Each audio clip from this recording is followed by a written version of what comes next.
traición, embarazo y secretos familiares. Mi mundo se derrumbó cuando descubrí la verdad. Mi novio embarazó a una colega, pero el golpe mayor vino al darme cuenta de que mi propio hermano sabía todo.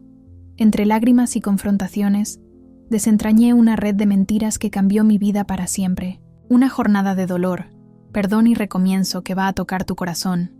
Suscríbete al canal, deja tu like y comenta desde dónde estás viendo esta historia que podría ser la tuya.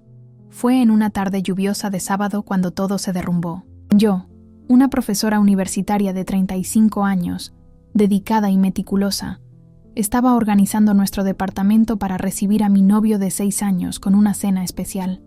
Encontré un sobre con exámenes de ultrasonido caído de su saco. El nombre en la etiqueta no era el mío, sino el de su compañera de trabajo. La fecha indicaba un embarazo de 3 meses.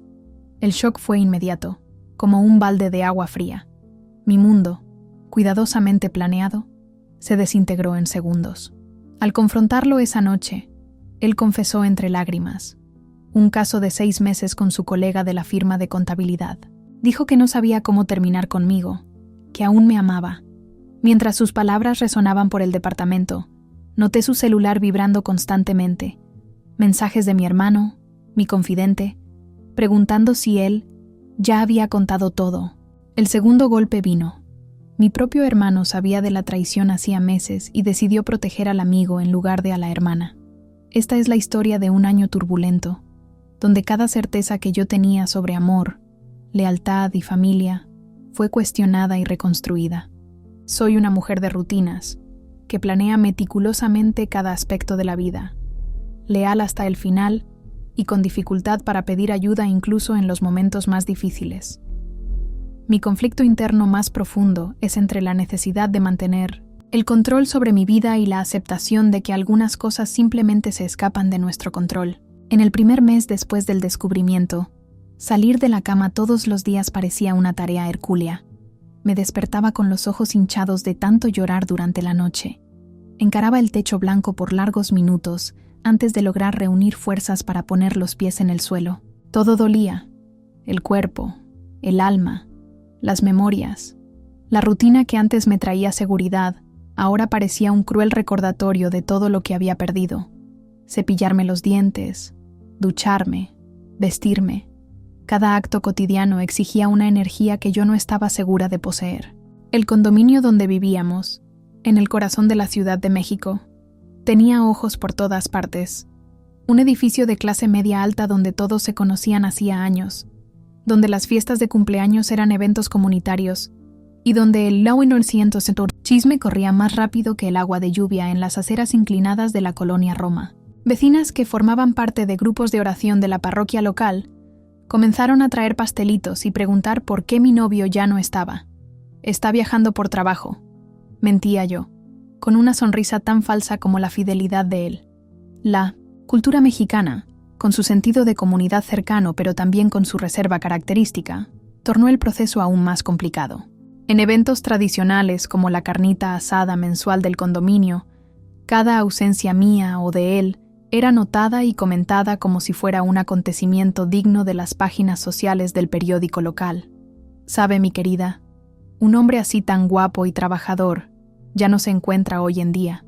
¿Cuándo vuelve de ese viaje?, preguntaba doña Carmen, de 78 años, mientras me servía otro pedazo de pastel de naranja que yo no había pedido. Me tragué el pastel junto con las lágrimas y respondí: «Quizás nunca más, doña Carmen». Descubrí que su equipaje estaba más pesado de lo que aparentaba. Las noches eran las peores. Nuestro departamento, antes un refugio acogedor, se transformó en un museo de memorias indeseadas. El sofá donde veíamos series abrazados los domingos. La cocina donde él preparaba ese arroz con camarones, que era mi plato favorito en las fechas especiales. El balcón donde tomábamos café observando el atardecer sobre el castillo de Chapultepec. Cada rincón guardaba un recuerdo. Cada objeto contaba una historia que ahora parecía una mentira elaborada. El silencio era ensordecedor. Antes, siempre había música sonando, el sonido de la televisión, nuestras conversaciones sobre el día. Ahora, solo el ruido distante de la ciudad y mis propios pensamientos atormentados. Comencé a dejar la televisión prendida todo el tiempo incluso sin verla, solo para llenar el vacío sonoro que su ausencia dejó. A veces, me despertaba en medio de la madrugada creyendo haber oído sus llaves en la puerta, ese tintineo característico seguido por el ruido de la cerradura, solo para recordar que ese sonido ya no formaba parte de mi rutina. En esos momentos, abrazaba su almohada, que aún guardaba su olor, y me permitía llorar hasta dormirme de nuevo. A la mañana siguiente, avergonzada de mi debilidad, lavaba la funda, como si pudiera lavar también los recuerdos. Descubrí que mi mejor amiga también sabía del caso, pero eligió el silencio para no lastimarme, según ella. La traición ahora parecía venir de todos lados. No quise ser la mensajera de la mala noticia, se justificó Mariana, después de 3 semanas sin contestar mis llamadas. Hubiera sido más fácil si lo hubieras sido. Respondí con una frialdad que no reconocí en mí misma. Para empeorar, las cosas, mi exnovio y su nueva familia, se mudaron a un departamento en la misma colonia, haciendo que encuentros inesperados en el supermercado o en la farmacia fueran inevitables. En el segundo mes, la realidad comenzó a imponerse con más fuerza. El dolor emocional pasó a dividir espacio con preocupaciones prácticas que ya no podían ser postergadas. Era necesario reorganizar las finanzas, cambiar el nombre en el DNOTS, contrato de arrendamiento, dividir los bienes adquiridos juntos. Nuestra cuenta conjunta en el banco necesitaba ser cerrada, el plan de salud familiar cancelado, el seguro del coche transferido, la suscripción de Netflix, de Spotify, hasta la mensualidad del gimnasio. Todo estaba entrelazado, como si el sistema burocrático del mundo conspirara para mantenernos juntos a través de papeles y contratos. Hice una hoja de cálculo detallada de todo lo que necesitaba ser cambiado o cancelado, con fechas, valores y procedimientos. Mi naturaleza metódica encontró un extraño consuelo en este trabajo. Era algo concreto en lo que enfocarme, algo que podía ser resuelto con llamadas, correos electrónicos y visitas a notarías. Cada documento firmado, cada pertenencia empacada en cajas, era como un pequeño funeral para los sueños que construimos, pero también representaba un paso hacia mi nueva realidad. La división de los bienes fue sorprendentemente civilizada. Eduardo apareció un domingo lluvioso, cuando sabía que yo estaría en casa de mis padres. Dejó una lista detallada de lo que se había llevado y de lo que consideraba mío. Al lado de cada artículo disputable, escribió: «Podemos hablar». El gesto, aunque práctico, cargaba una delicadeza que me tomó desprevenida. Pasé la tarde categorizando artículos en de él, mío y nuestro, con una objetividad clínica que me asustó. La parte práctica, irónicamente, fue la más fácil. La burocracia no pregunta si tu corazón está roto, solo exige firmas y documentos en orden. Los formularios no tienen un campo para motivo de la separación, traición con embarazo. Los operadores de telemarketing no se preocupan por tu voz entrecortada cuando llamas para cancelar el plan familiar. El mundo sigue girando, implacable, exigiendo que sigas su ritmo. Mi jefa en el departamento de literatura comparada de la universidad notó mi estado y ofreció una licencia. «Elena, no estás bien. Nadie esperaría que lo estuvieras. Tómate un tiempo para ti misma», insistió la profesora Beatriz, con sus lentes de carey y el acento marcado de los descendientes de alemanes del interior del estado. Rechacé con una convicción que nos sorprendió a ambas. El trabajo era el único lugar donde aún me reconocía, donde mi identidad no estaba atada a novia de o hermana de. Era la profesora doctora Elena Azambuja, especialista en literatura latinoamericana contemporánea, y no la mujer traicionada, la hermana abandonada, la hija que todos creían que necesitaba ser protegida. El aula se convirtió en mi refugio. Cuando discutía los matices del realismo mágico de García Márquez o las capas de significado en las metáforas de Clarice Lispector, el agujero en mi pecho parecía menos profundo. Los alumnos, en su mayoría ajenos a mi situación personal, me trataban con la misma mezcla de respeto y camaradería de siempre. Sus dudas, sus ideas, el brillo en sus ojos cuando comprendían un concepto particularmente complejo, todo eso me anclaba en el presente. Entre clases sobre Machado de Assis y Virginia Woolf, lograba respirar por algunas horas. Me sumergía en las vidas ficticias de los personajes, en sus dilemas morales, en sus elecciones imposibles. Dom Casmurro me parecía ahora un compañero de infortunio, obsesionado con una traición que quizás nunca ocurrió. Mrs. Dalloway y su vida de apariencias sociales perfectas, escondiendo turbulencias internas, resonaba como nunca antes. Los personajes, ficticios, se volvieron más reales y confiables que las personas a mi alrededor. Ellos no mentían, incluso cuando eran narradores no confiables. Su propia falta de confiabilidad era honesta en su construcción. No traicionaban mi confianza. No fingían lealtad mientras conspiraban a mis espaldas. La literatura, que siempre fue mi pasión, se transformó en terapia. En las noches más difíciles, releía pasajes de mis libros favoritos como quien busca consejo con viejos amigos. En el tercer mes, cuando finalmente comencé a respirar de nuevo, mi madre fue diagnosticada con un cáncer de mama que exigía cuidados constantes. Irónicamente, mi hermano, él, mismo que escondió la traición, sugirió que volviéramos a vivir en la casa familiar para cuidarla, forzándonos a una convivencia diaria. «Es lo mejor para mamá», argumentó, como si de repente se hubiera transformado en el hijo ejemplar. «¿Y desde cuándo te importa lo que es mejor para alguien además de ti mismo?», pregunté, pero terminé aceptando. Por ella, no por él. La casa de mi infancia en la colonia Polanco, con su jardín de bugambilias rosas y la vista hacia el parque Chapultepec, ahora parecía un campo minado emocional. Cada cena silenciosa, cada intento forzado de normalidad, era un ejercicio de autocontrol. Mi hermano, Fernando, intentaba iniciar conversaciones como si nada hubiera pasado, como si no hubiera conspirado contra mi felicidad con quien yo más confiaba. Fue durante este periodo de tensión que descubrí, a través de un comentario casual de mi madre, que mi exnovio había pedido la bendición de mi padre para pedirme matrimonio apenas 2 semanas antes de que yo descubriera su traición. Vino aquí tan animado, incluso me mostró el anillo que había escogido, contó mamá mientras le hacíamos su curación. El anillo que nunca vi, la propuesta que nunca llegó, la vida que nunca existiría. Las sesiones de quimioterapia de mi madre se convirtieron en un extraño refugio.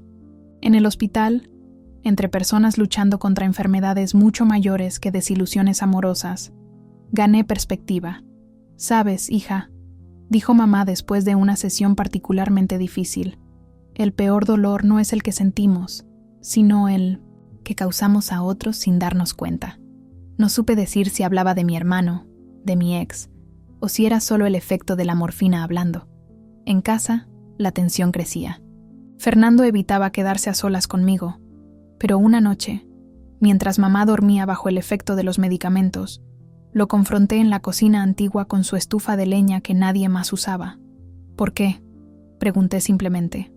Él miró fijamente la taza de té en sus manos como si allí estuviera la respuesta. «Pensé que lo descubrirías de todos modos. Creí que sería mejor viniendo de él.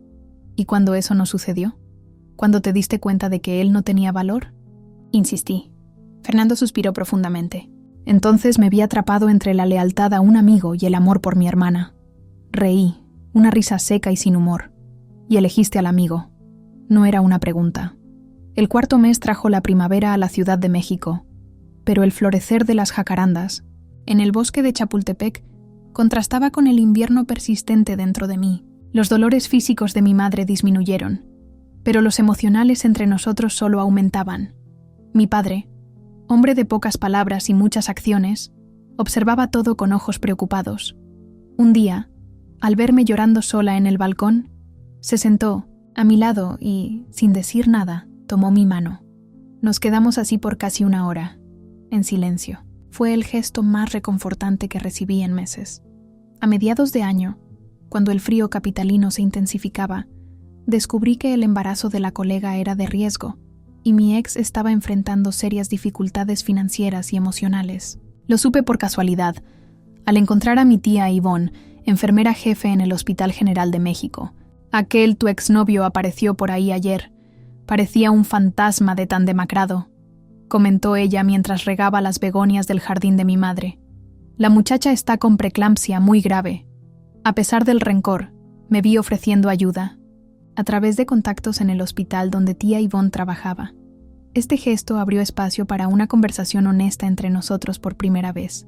Nos encontramos en el café del hospital, territorio neutral y público suficiente para evitar escenas. Eduardo estaba irreconocible. Ojeras profundas, barba de varios días, la postura siempre impecable ahora encorvada por el peso de las consecuencias. «No esperaba esto de ti», dijo él, mirando el café negro intacto. «Ni yo esperaba esto de ti», respondí, sorprendiéndome a mí misma con la ausencia de rencor en la voz. Hablamos de todo, sobre cómo se involucró con Amanda durante un viaje de trabajo a Monterrey, sobre cómo nos mintió a ambas, sobre cómo el miedo a perderme lo paralizó hasta que fue demasiado tarde. La colega, a quien jamás había conocido personalmente, se puso en contacto para agradecer, revelando que mi ex le había mentido a ella también, diciendo que nuestra relación ya había terminado cuando comenzaron el caso.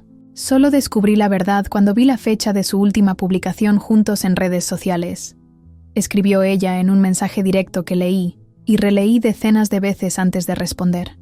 Las dos fuimos engañadas entonces, respondí finalmente. Espero que tu bebé nazca sano. El 5º mes fue de reconstrucción, ladrillo por ladrillo, como quien levanta una casa después de un incendio devastador.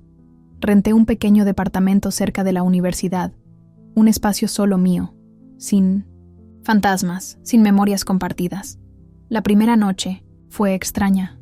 El colchón nuevo, el olor a pintura fresca, la acústica diferente.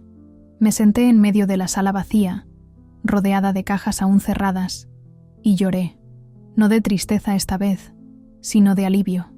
Allí, nadie me miraría con pena, nadie tocaría el timbre para traer un pastel y extraer detalles sórdidos disfrazados de preocupación.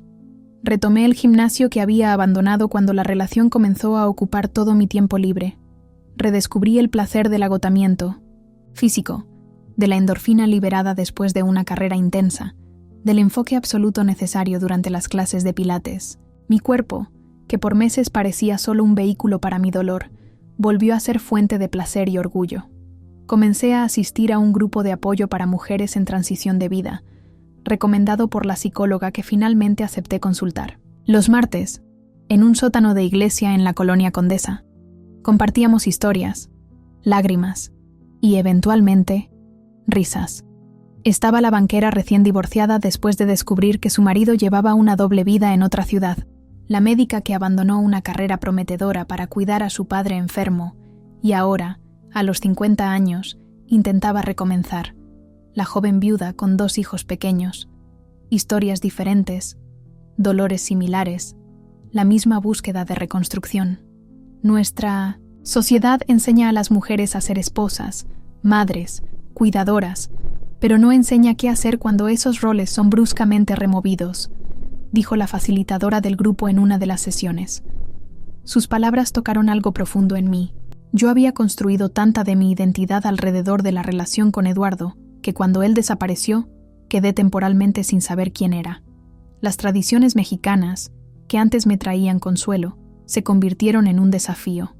La Ciudad de México, con su orgullo nacionalista, sus danzas folclóricas, sus costumbres arraigadas, parecía ahora un campo minado social. ¿Cómo participar en los eventos del Día de Muertos, sin tropezarme con todos los que conocían mi historia y tenían una opinión sobre ella? ¿Cómo asistir a las reuniones familiares dominicales, donde inevitablemente alguien preguntaría, ¿por Eduardo? ¿Cómo explicar mi ausencia en las celebraciones del Día de la Independencia, cuando nuestra familia siempre había estado presente desde que tengo memoria? Después de días dándole vueltas al asunto, decidí enfrentar a los fantasmas de frente. No seré yo quien me esconda, dije a mi reflejo en el espejo, mientras me ajustaba el collar de perlas que había heredado de mi abuela.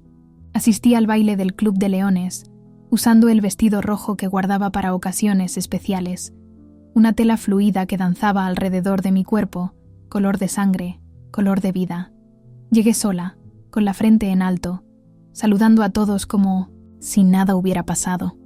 El salón decorado con banderas de México, el olor a tacos y perfume mezclados en el aire, el sonido del mariachi llenando el ambiente. Todo era familiar y extraño al mismo tiempo. Sentí las miradas apenas entré. Doña Carmen codeando a doña Elvira, apuntando discretamente en mi dirección. Don Osvaldo, el presidente del club, interrumpiendo momentáneamente su conversación para observarme cruzar el salón. Los muchachos, más jóvenes, primos lejanos de Eduardo, susurrando entre ellos. Las miradas de soslayo y los cuchicheos eran esperados. Es aquella profesora a la que el novio embarazó a otra. Dicen que el hermano de ella también estuvo involucrado. Pobrecita, siempre tan correcta. ¿Quién lo diría? Mantuve la compostura, acepté una copa de vino ofrecida por un viejo amigo de mi padre y observé la pista de baile llenarse poco a poco. Lo que no esperaba era el apoyo silencioso de otras, mujeres, algunas que también habían pasado por traiciones, otras que simplemente reconocían la valentía necesaria para estar allí. Marta, prima segunda a quien apenas conocía, se acercó y me apretó la mano sin decir nada. Clara, esposa del socio de mi padre, insistió en que me sentara en su mesa. Juana, profesora de danza folclórica, me invitó a bailar un jarabe tapatío, ese baile mexicano que siempre me había intimidado por exigir un compañero. ¿Quién necesita un hombre para bailar? No bromeó ella, tirando de mi mano. Bailamos juntas, bebimos juntas, reímos juntas. Compartimos historias de desilusiones amorosas, de recomienzos, de fuerza inesperada. Cuando el mariachi tocó México lindo y querido, esa canción melancólica, sobre la patria y el orgullo, cantamos al unísono, con lágrimas en los ojos y sonrisas en los labios.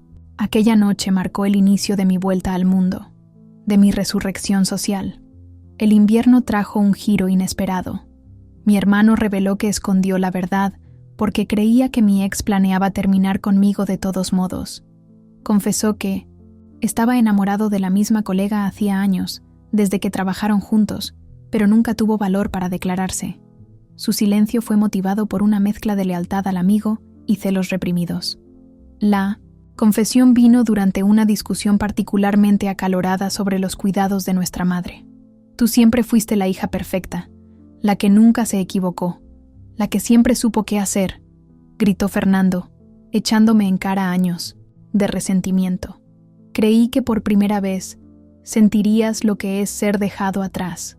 Su voz se quebró en la última frase, y me di cuenta de que detrás de la rabia había dolor, un dolor antiguo, que venía mucho antes de la traición de Noneni. Eduardo, ¿es por eso que nunca te gustó ninguno de mis novios? Le pregunté, las piezas encajando en un rompecabezas que nunca supe que existía. Fernando no respondió, pero su silencio fue revelador.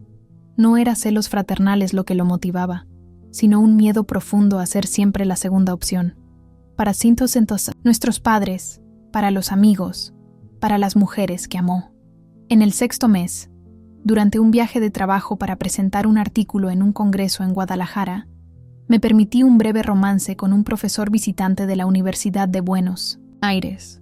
Fue liberador sentir deseo nuevamente, ser deseada sin el peso de la historia compartida. Martín no sabía sobre Eduardo, sobre Fernando, sobre la compleja red de traiciones que me había definido en los últimos meses. Para él, yo era solo una mujer interesante en un congreso de literatura latinoamericana, y por 3 días fue exactamente eso lo que fui. De vuelta en la Ciudad de México, las cosas comenzaban a encontrar un nuevo equilibrio. Mi madre respondió bien al tratamiento. Fernando y yo establecimos una tregua frágil pero funcional, y yo me sumergí en el trabajo con renovado entusiasmo. Comencé a desarrollar un libro basado en mi experiencia, transformando el dolor en palabras, la confusión en narrativa. Durante las tradicionales fiestas de septiembre, cuando las familias mexicanas se reúnen para celebrar la cultura regional, la tensión llegó al punto máximo. En el fandango organizado por el club local, todos los involucrados estaban presentes. Eduardo y Amanda, ya al final del embarazo. Fernando, incómodo pero determinado a participar. Yo, intentando probarme a mí misma que podría enfrentar cualquier situación. La comunidad, que valora el honor y la palabra dada, observaba nuestra situación con interés mal disimulado. Fue allí, entre bailes folclóricos y antojitos mexicanos, que decidí que necesitaba reescribir mi historia. No como víctima de una traición, no como hermana traicionada, sino como protagonista de mi propia vida. Cuando Eduardo se acercó para pedirme un baile, como exigía la tradición, acepté. Los murmullos a nuestro alrededor eran casi ensordecedores.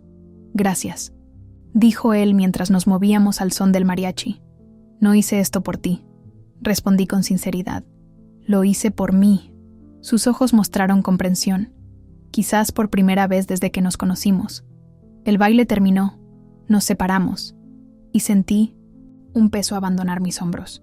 Percibí entonces que el perdón no era un regalo que yo le daba a él, sino un regalo que me daba a mí misma. En el 8º mes, recibí la noticia de que había sido aceptada para un programa de postdoctorado en Madrid. Era la oportunidad perfecta para recomenzar, para redescubrirme lejos de las miradas familiares y de la historia que me seguía como una sombra en la Ciudad de México. Al contárselo a mis padres durante un domingo de café en el patio, la reacción fue mixta. Mamá lloró. Papá asintió con orgullo contenido. Fernando permaneció en un silencio calculado. ¿Pero y mamá?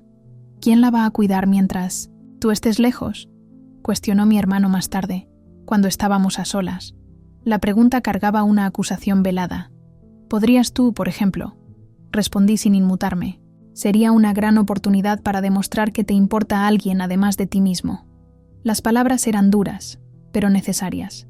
Por demasiado tiempo acepté el papel de cuidadora principal, de responsable emocional de toda la familia. En el 9º mes, cuando nació el bebé, recibí una invitación inesperada para conocerlo. Dudosa, acepté. En el hospital, descubrí que mi ex le había puesto al niño el segundo nombre de mi padre, como un homenaje a la familia que él había lastimado. Arturo Carlos, presentó él, mientras sostenía el pequeño bulto. Carlos, como mi padre. El gesto, aunque confuso, abrió espacio para un perdón que yo no sabía que era posible. Amanda estaba en la cama del hospital, pálida pero sonriente. Me acerqué con cautela, insegura del protocolo para tal situación. «Gracias por venir», dijo ella, sorprendiéndome. «Sé que no es fácil». Conversamos brevemente sobre el parto difícil, sobre los planes para el bebé, sobre el futuro incierto. En ningún momento hablamos sobre Eduardo o sobre el pasado. Era como si hubiéramos hecho un acuerdo tácito para enfocarnos solo en el presente, en ese pequeño ser que no tenía culpa de nada. Al salir de la habitación, encontré a Fernando, en el pasillo. Su rostro mostraba una mezcla de emociones que no logré descifrar. «Viniste», constató él, como si no lo creyera. «Vine», respondí simplemente. Caminamos juntos hasta la cafetería del hospital en un silencio cargado de preguntas no formuladas. «Iba a declararme a ella», confesó él finalmente, mirando el café que se enfriaba. «Antes que él. Siempre me gustó, desde la universidad. La revelación, aunque tardía, explicaba mucho». «¿Por qué no lo hiciste?», pregunté. Fernando se encogió de hombros. «Miedo. El mismo miedo que siempre me impidió hacer cualquier cosa importante en la vida». En los últimos meses del año, volví a frecuentar las reuniones de café en el Parque México, tradición que había abandonado después de la separación. Fue allí donde reencontré a Martín, el profesor argentino del Congreso. Él había conseguido una posición temporal en la UNAM y estaba en la Ciudad de México por un semestre. La conexión fue inmediata, pero mi desconfianza creó barreras iniciales que solo comenzaron a ceder cuando él demostró paciencia y transparencia absoluta. «Tengo miedo de confiar de nuevo», confesé una tarde mientras caminábamos por las orillas del lago de Chapultepec. «Y yo tengo miedo a las alturas, pero aún así subo en aviones», respondió él con ese acento porteño que me hacía sonreír. «No se trata de no tener miedo, sino de no dejar que te impida vivir». El final del año se acercaba, trayendo consigo las tradiciones navideñas que siempre fueron importantes en mi familia. Para mi sorpresa, recibí una invitación para ser madrina de bautizo de Arturo Carlos. La ceremonia se realizaría en la misma iglesia donde mis padres se casaron, donde Fernando y yo fuimos bautizados. La circularidad de la vida a veces es desconcertante.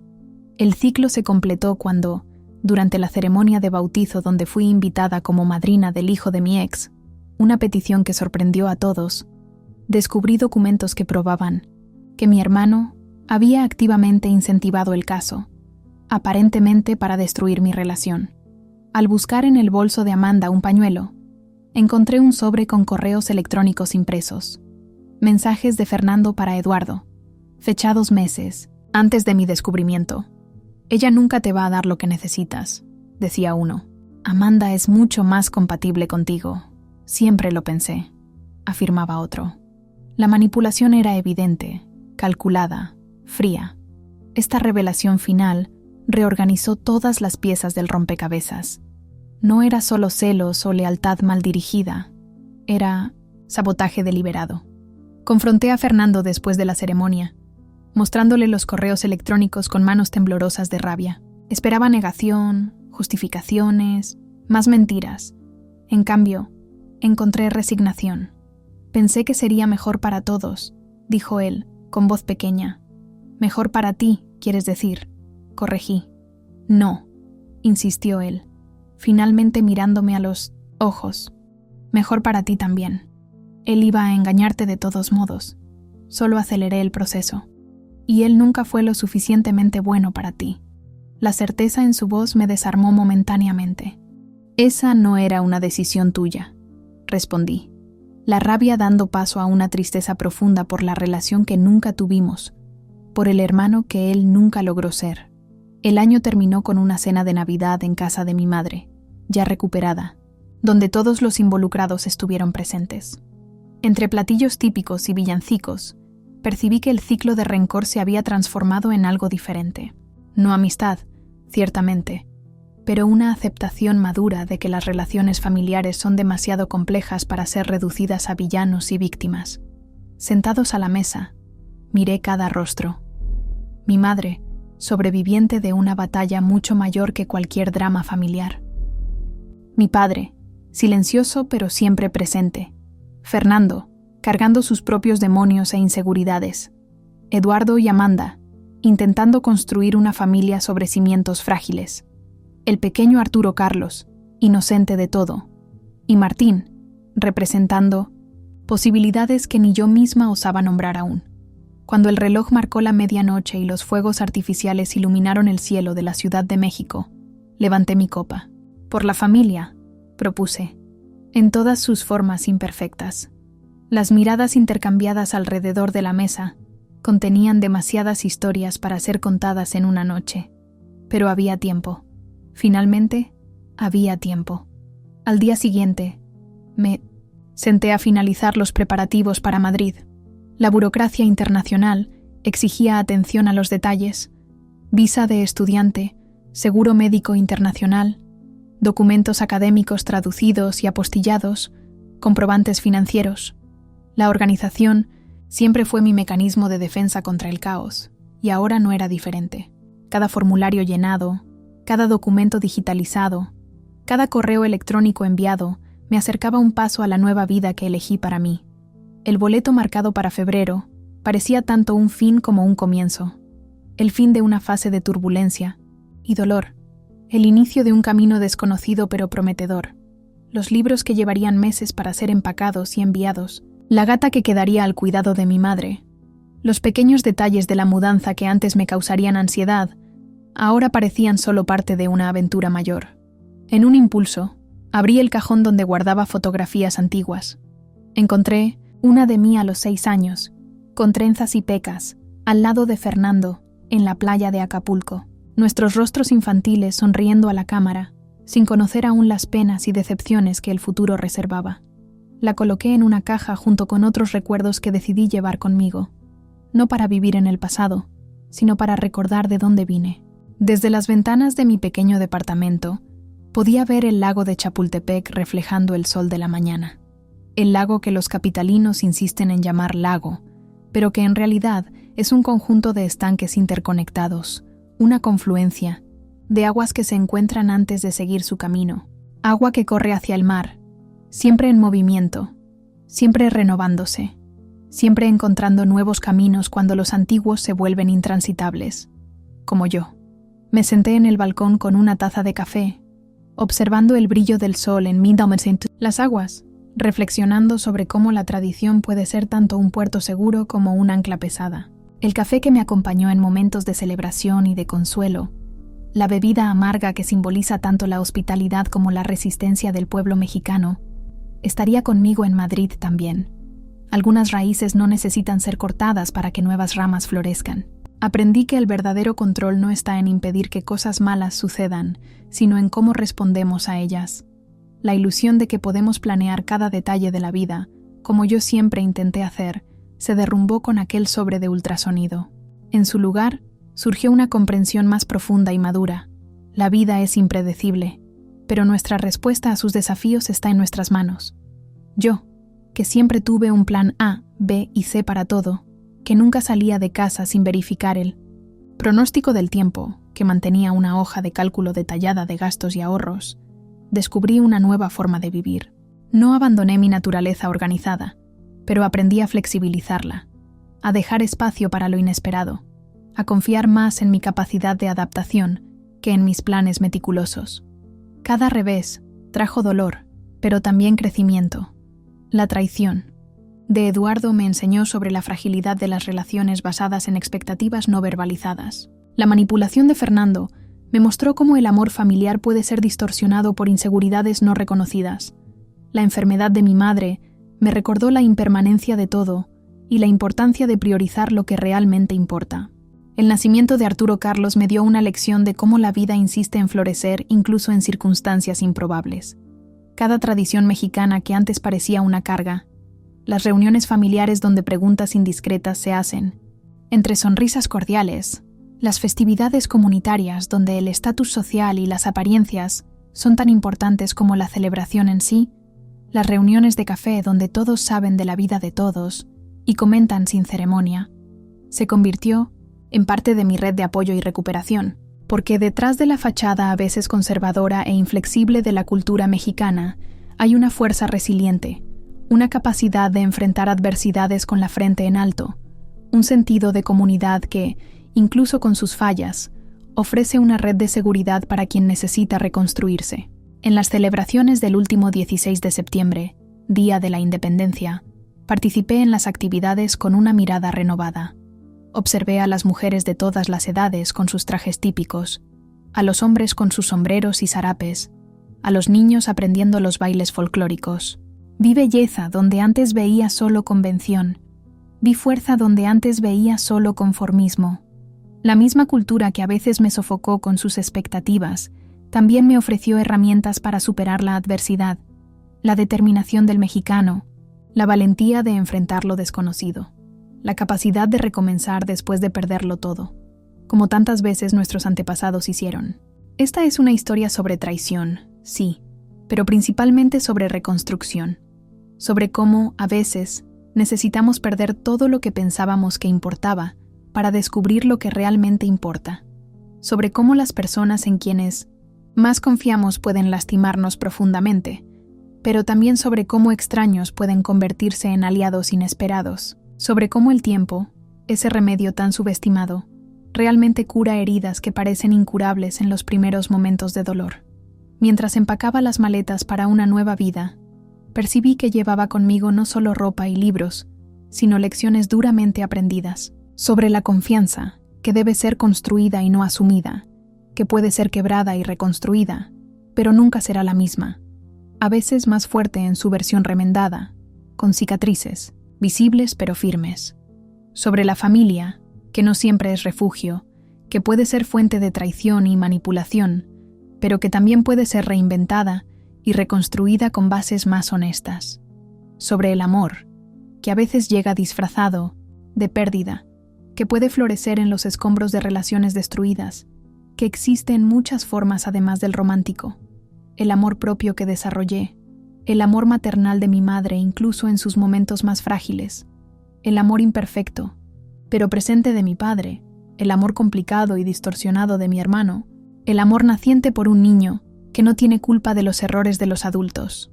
Aprendí sobre el perdón, no el tipo de perdón que anula consecuencias o restaura relaciones a lo que eran antes, sino el tipo que libera a quien perdona del peso del resentimiento. Perdoné a Eduardo no para absolverlo o para retomar nuestra relación, sino para liberarme del poder que su traición tenía sobre mí. Comencé el largo proceso de perdonar a Fernando, no porque él lo mereciera, sino porque el odio a mi propio hermano era una carga demasiado pesada para llevar por el resto de la vida. Más importante, aprendí a perdonarme a mí misma, por no haber percibido las señales, por haber confiado ciegamente, por haber tardado en reaccionar. Aprendí sobre ciclos, cómo comienzan, cómo se perpetúan, cómo pueden ser rotos. El ciclo de desconfianza que mi hermano alimentó desde la infancia. El ciclo de mentiras que Eduardo construyó alrededor de sí mismo. El ciclo de autosacrificio que yo misma cultivé, poniendo siempre las necesidades de los demás por encima de las mías. Romper ciclos es aterrador y doloroso, pero necesario para el crecimiento. Y finalmente, aprendí sobre recomienzos, que nunca comenzamos realmente desde cero, porque llevamos con nosotros todo lo que vivimos, que cada nuevo capítulo es influenciado por los anteriores, pero no determinado por ellos, que tenemos el poder de escribir nuestra propia historia, incluso cuando otros intentan tomar la pluma de nuestras manos. El ultrasonido que encontré aquella tarde lluviosa de sábado no fue solo el fin de una relación, fue el inicio de una jornada de autodescubrimiento que me llevó a lugares que nunca imaginé visitar, lugares dentro de mí misma, donde el dolor se transformó en fuerza, donde la traición abrió espacio para la autenticidad, donde el abandono creó oportunidad para el autoconocimiento. Meses después, al releer mis diarios de aquel periodo sombrío, percibí cómo mi escritura cambió.